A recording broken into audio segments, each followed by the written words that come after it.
श्री राम। नमस्कार। आज 3 जुलाई 2020 श्रीमद् भगवद गीता विश्लेषण भाग 20। मेरे समझ के अनुसार मैं ये भगवद गीता का विश्लेषण करने जा रहा हूँ।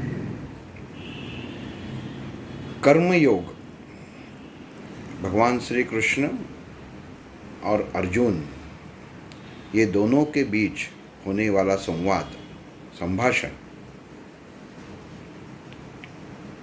कर्म योग तक आके पहुंचा है।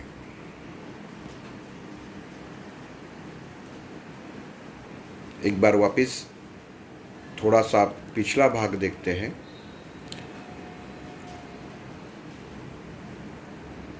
भगवद गीता जहाँ पे कही गई है युद्ध भूमि, कुरुक्षेत्र, धर्म क्षेत्र,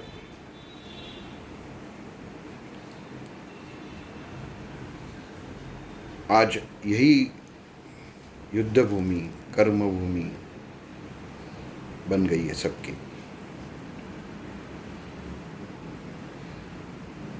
आज इंसान जो कुछ अपनी जिंदगी जी रहा है वो ज़्यादा से ज़्यादा ये भगवद गीता के विरुद्ध जी रहा है। जो नियम भगवद गीता में दिए हुए हैं उसका पालन नहीं हो रहा है।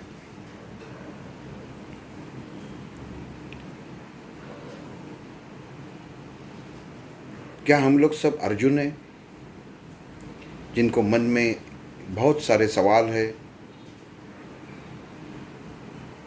लेकिन हमारे सामने वो श्री कृष्ण नहीं है जो अर्जुन के सामने था।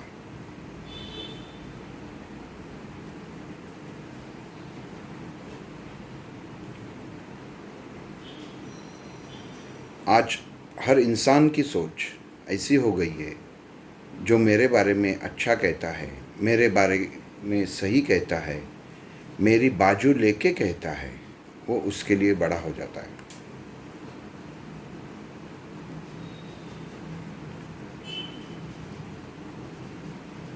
भगवान श्री कृष्ण ने अर्जुन को जब समझाया कि तुम मुझ में शामिल हो जाओ, फिर तुम्हें कोई डरने की ज़रूरत नहीं है, क्योंकि तुम्हारा अस्तित्व ही खो दोगे और तुम मुझ में समा जाएंगे। स्वतंत्र अस्तित्व तुम्हारा दिखाई ही नहीं देगा।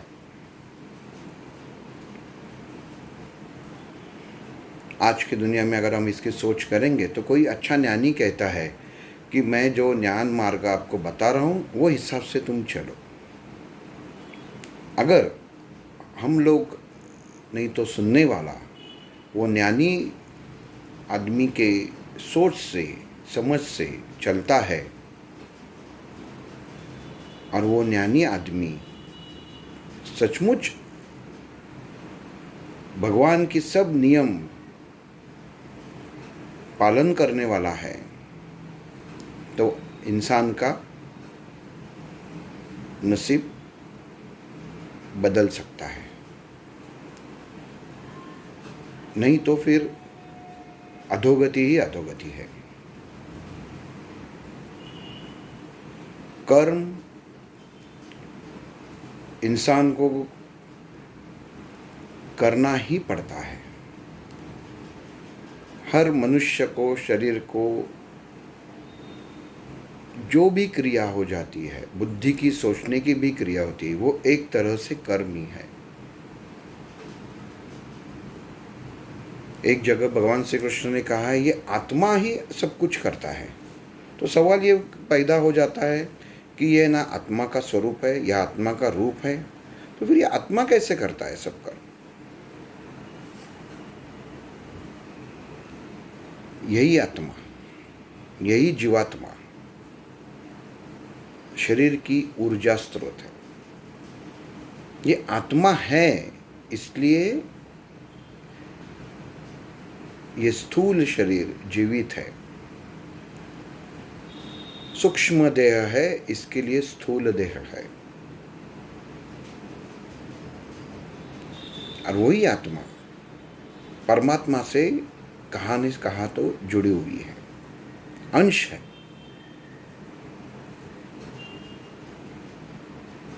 जब ये आत्मा अपने शरीर को जीवित रखती है तो अपना शरीर काम करने लगता है। भगवान श्री कृष्ण ने जैसे कहा है कि इंसान को ज़्यादा बुद्धि दी हुई है, अच्छी और बुरी। अपनी सोच कैसी है उसके ऊपर सब कुछ निर्भर है। कर्म वो बुद्धि से ही जुड़ा हुआ है। कुछ लोग कहते हैं कि मैं किसी का बुरा नहीं चाहता।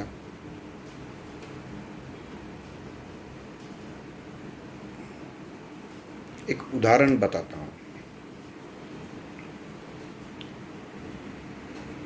एक आदमी के बाहर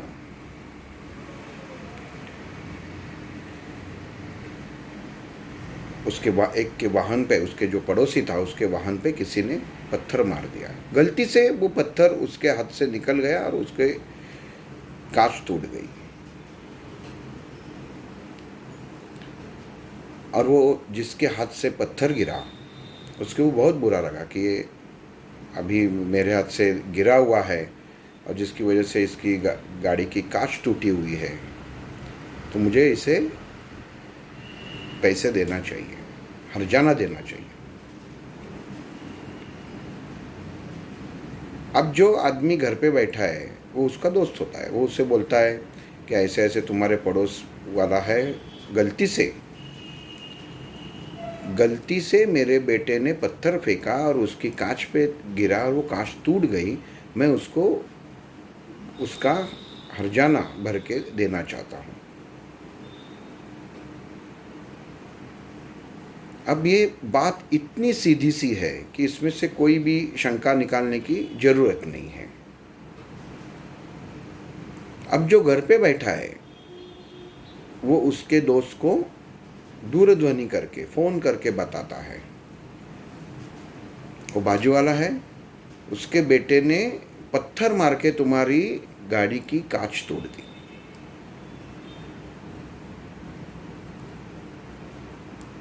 इसे कहते हैं दूसरे के मन में जहर पैदा करना। वास्तव में जो पहला आदमी था उसे मालूम था कि अपने बेटे के हाथ से ये कांच टूटी है। वो बोल देता है उसके दोस्त को जो अभी घर पे बैठा है, जिसके बारे में हम लोग बात कर रहे हैं, कि वो शायद घर पे नहीं है, जैसे ही आएगा मैं उसको उसका पैसा दे दूंगा।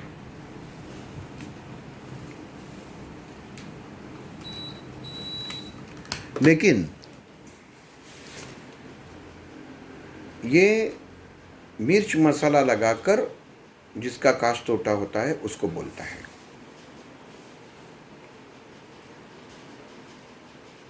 हाथ में गंध पड़ता है, इसे लोग अच्छा समझते हैं, लेकिन वही फ़ोन करके बोलता है कि उसके ही एक पहचान वाले के लड़के ने तुम्हारे गाड़ी की कांच तोड़ी।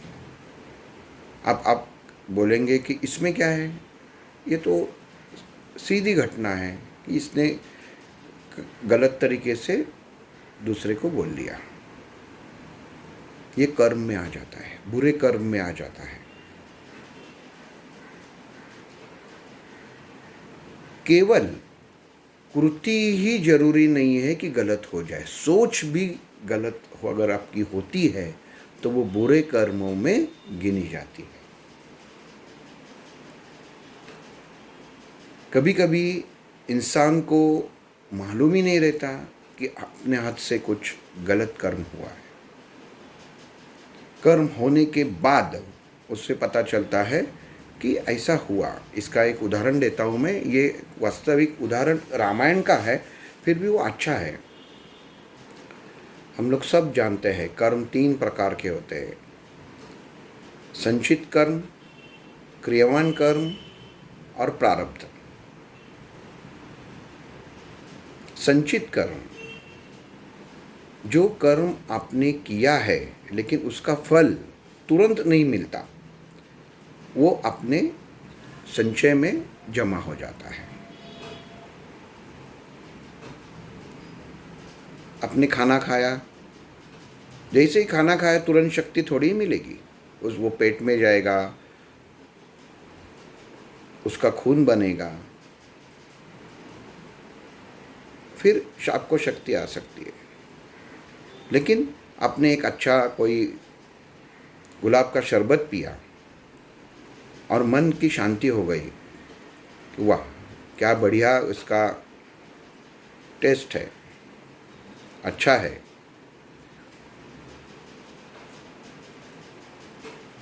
तृप्तता, वो कर्म वहाँ पे समाप्त हो गया। लेकिन जो कर्म संचित में जमा होता है,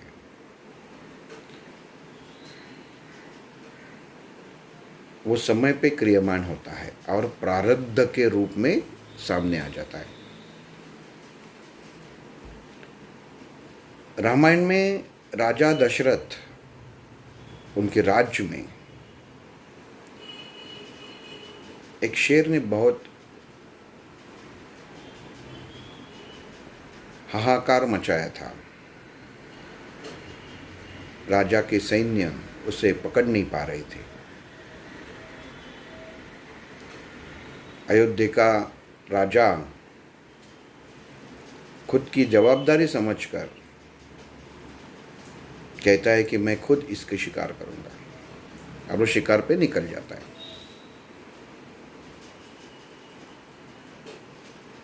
अब वो शेर इतना होशियार था कि जैसे ही कोई शिकार आ जाता उससे पता चल जाता था, वो भाग जाता था। इसके लिए वो पकड़ नहीं पाते थे।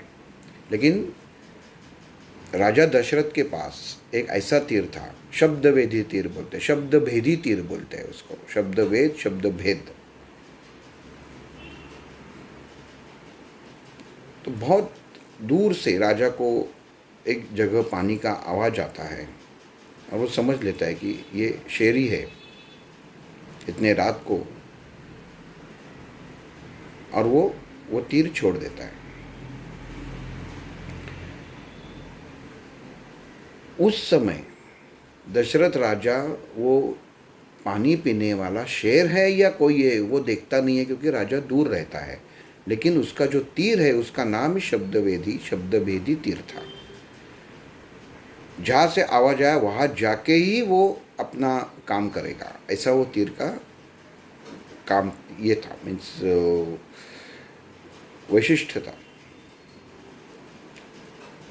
लेकिन जैसे ही तीर लग गया, आदमी के चिल्लाने का आवाज आया।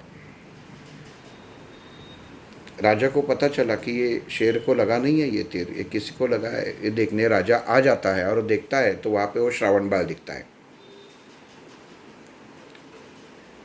अब यहाँ पे दशरथ राजा ने जानबूझकर तो तीर नहीं मारा था। उसने आके श्रावण बाल से माफ़ी मांगता है तो श्रावण बाल कहता है कि मेरे माता पिता वहाँ पे प्यासे बैठे हुए हैं, उनको पानी पिलाना मेरा अभी धर्म है, तो आप मुझे वहाँ तक लेके चले। अगर मेरी प्राण चले जाते हैं तो आप मेरे माँ बाप को पानी पिलाना। दुर्भाग्यवश से श्रावण बाल अपनी साथ छोड़ देता है। तो राजा दशरथ उसके माता पिता के पास जाता है, पहले उनके हाथ में पानी देता है और उनको कहता है कि हे माता पिता, मैं आपसे क्षमा चाहता हूँ कि गलती से नज़रअंदाज से मेरा तीर जो वास्तव में शेर को लगना चाहिए था वो आपके बेटे को लग गया और उसमें आपके बेटे की मौत हो गई। जैसे ही ये बात सुनते हैं दोनों माँ बाप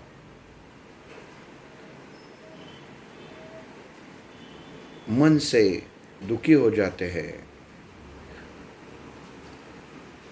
और अपने प्राण छोड़ते हैं। लेकिन प्राण छोड़ने से पहले वो दशरथ राजा को शाप देते हैं कि हे राजन, तुम जो कुछ भी हो, तुम भी पुत्र विवश में तड़पोगे।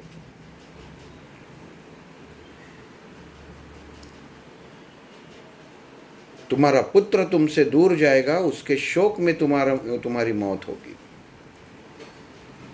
अब देखो, ना उस वक्त दशरथ राजा को कोई पुत्र था, लेकिन ये शाप तो मिल गया।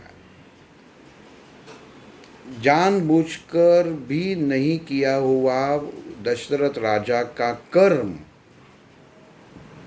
ये संचित में चला गया,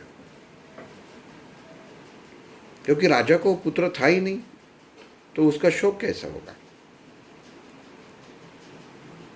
लेकिन जब बाद में राज्याभिषेक जब भगवान प्रभु श्री रामचंद्र का होने वाला था, तब कैकेयी ने दशरथ राजा से जो उसने वर मांगा था उसकी याद दिला दी कि प्रभु रामचंद्र को आप गद्दी पे नहीं बिठा सकते, उसको आप वनवास भेजना है।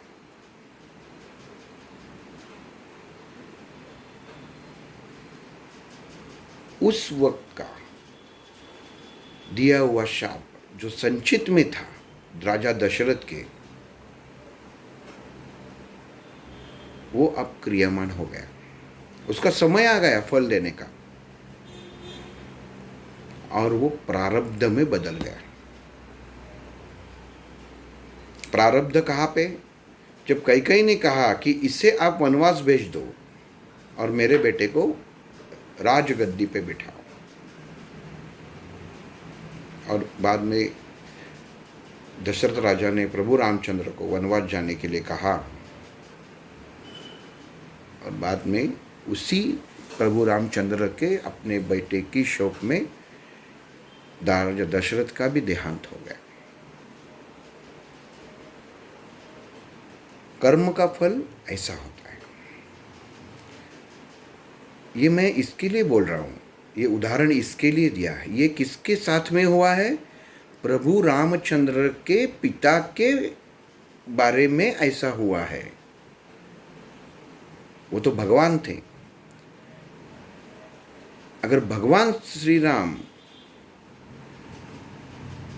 कर्म को टाल नहीं सकते, तो हम तो सर्वसामान्य इंसान हैं, हम कैसे टाल सकते हैं?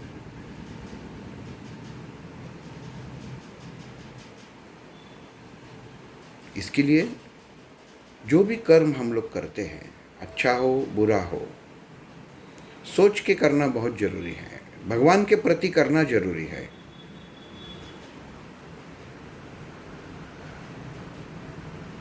सांस लेते हैं तो ये एहसास होना चाहिए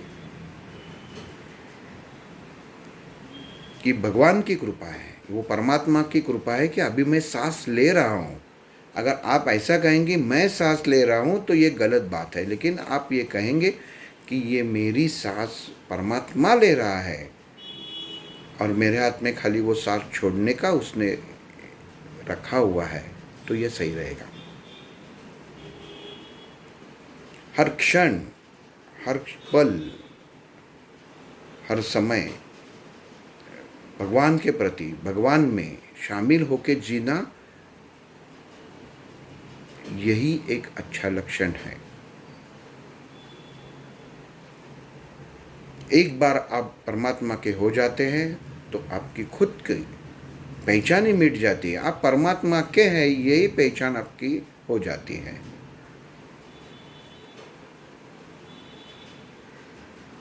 स्वामी विवेकानंद, खुद की पहचान है, लेकिन शिष्य किसके? रामकृष्ण परमहंस के, ये उनकी पहचान है। ये सबसे बड़ी बात है। इतनी एकरूपता कि खुद की पहचान ही आदमी भूल जाता है।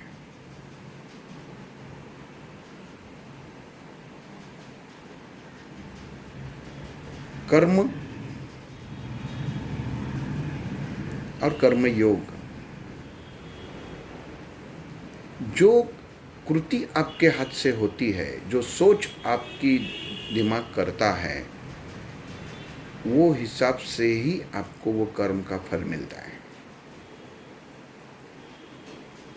अगर आपने किसी गरीब को खाना खिलाया,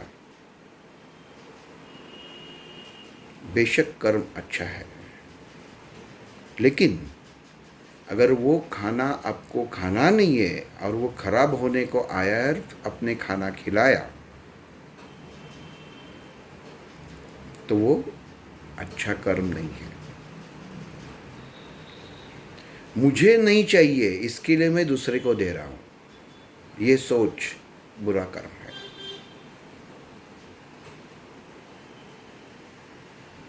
हम लोग प्रसाद क्यों दिखाते हैं भोजन से पहले? कि परमात्मा को हम लोग आह्वान करते हैं कि हे भगवान, हे परमात्मा, तुम मैं जो भोजन लेने जा रहा हूँ तुम उसमें आके बच जा, मेरे साथ खाना खा जा। ये आह्वान है परमात्मा को।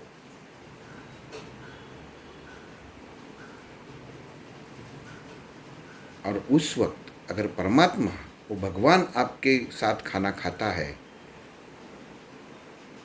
तो आपको बाकी वो खाने का कुछ आपको तकलीफ होगा या नहीं, इसकी चिंता करने की ज़रूरत ही नहीं है।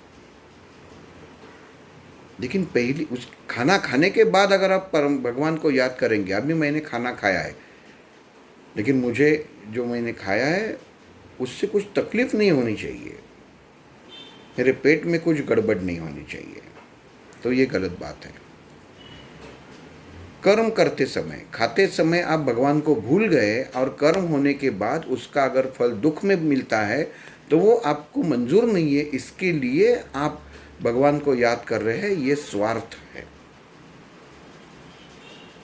इसके लिए भगवान श्री कृष्ण ने अर्जुन को यहाँ पे भी कहा कि तुम मुझ में शामिल हो जाओ, तुम्हारे सब प्रश्न का उत्तर यहाँ तो मिल ही जाएगा, लेकिन तुम जब मुझ में शामिल हो जाते हो तो तुम्हारी सोच अलग रहेगी नहीं।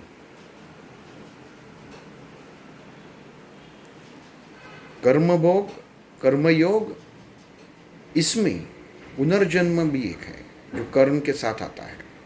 वो क्या है वो कल देखेंगे। श्री राम।